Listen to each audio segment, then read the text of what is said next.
Good morning. I want to welcome those of you who are watching by way of the internet. This is Stephen York, the pastor of the Stonington United Methodist Church in Stonington, Maine. This morning I'm going to be preaching on the subject Dreamwork and Spirituality, and our texts are taken from Genesis, the story of Jacob's ladder, and the book of Acts, the vision in which Peter sees that the church is to be inclusive not only of Jews but of Gentiles. Do dreams mean anything? There is a belief that dreams are absolutely related to just perhaps something we ate before we went to bed, or really meaningless. There are all kinds of theories around dreams. There have been great psychotherapists who have written about dreams. Carl Jung, Sigmund Freud have written books about dream work. But I want to take a perspective this morning from the Bible. The Bible is full of dreams. And I know you know that, but I want to just remind you of a couple famous ones. It was a dream or a vision in which an angel appeared to Joseph and also to Mary to let them know that Jesus was going to be born and what to name him. It was a dream in the Old Testament. In fact, Joseph, who became a ruler in Egypt, was called the dreamer. As a young boy, he started having amazing dreams. He was one of 12 boys, and he was his father's favorite. His father gave him a coat of many colors, gave him special gifts, treated him preferentially, and he had a dream about he and his brothers, and he imagined them in his dream as sheaves of corn, and his brothers, these ears of corn, were all bowing to his ear of corn. Well, you can see where that got him. They sold him into slavery. True story. They shipped that boy off to Egypt, and he ended up in Potiphar's house working, and there's a seduction scene where, this is all in the Bible now, I just want you to know it, where Potiphar's wife tries to entice him into some behavior that he didn't want to get into, and so he's thrown in prison again until Pharaoh has a dream. And it's a dream of huge calves being eaten by skinny calves or cows. And Pharaoh's troubled by these dreams.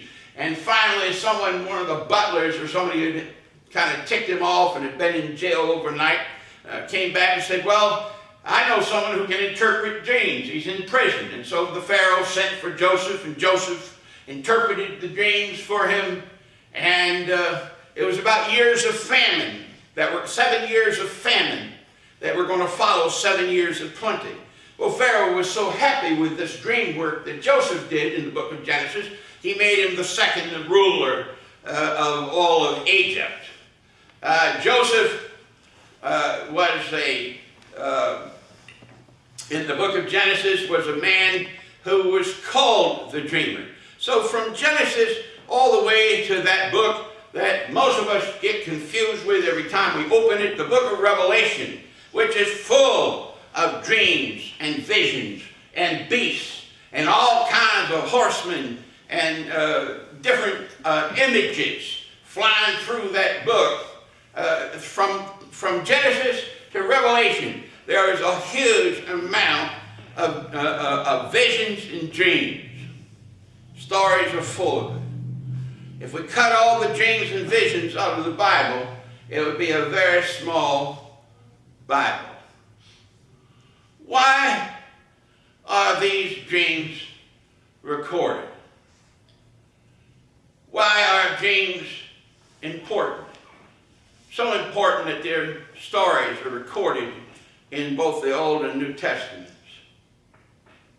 We're told, the prophet Habakkuk said, when you have a vision, write it down, because something's going to come of it.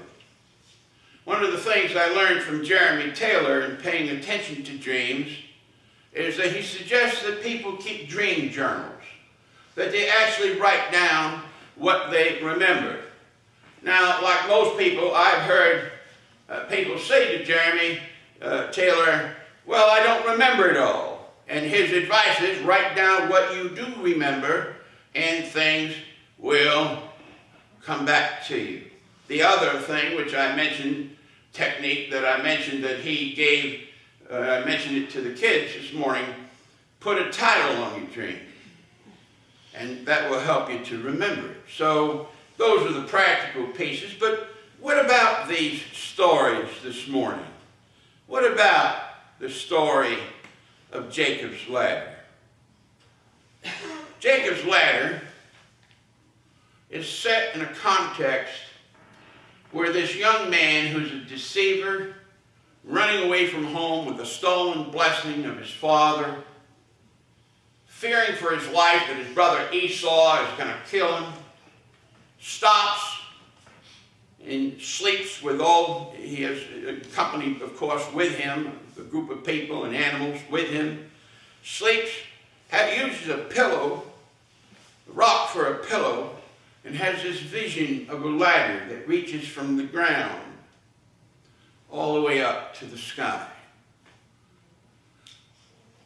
I don't know how he interpreted that exactly, but he had a sense of mystery. When he woke up, he said, God is in this place, and I didn't even know it. He paid attention to such an extent that he took that rock that he slept on and poured oil on it and made it an altar to God. There are many things about life that we experience that are not easily explained. How do we explain intuition? How do we explain hunches? How do we explain the things that come to us that are not necessarily logical, but somewhere in our inner core being, we know that there's a truth to it? There are times when there are things that happen to us that are phenomenal. And they're inexplicable. I'll give you a personal example because all of you have lived with me through this experience.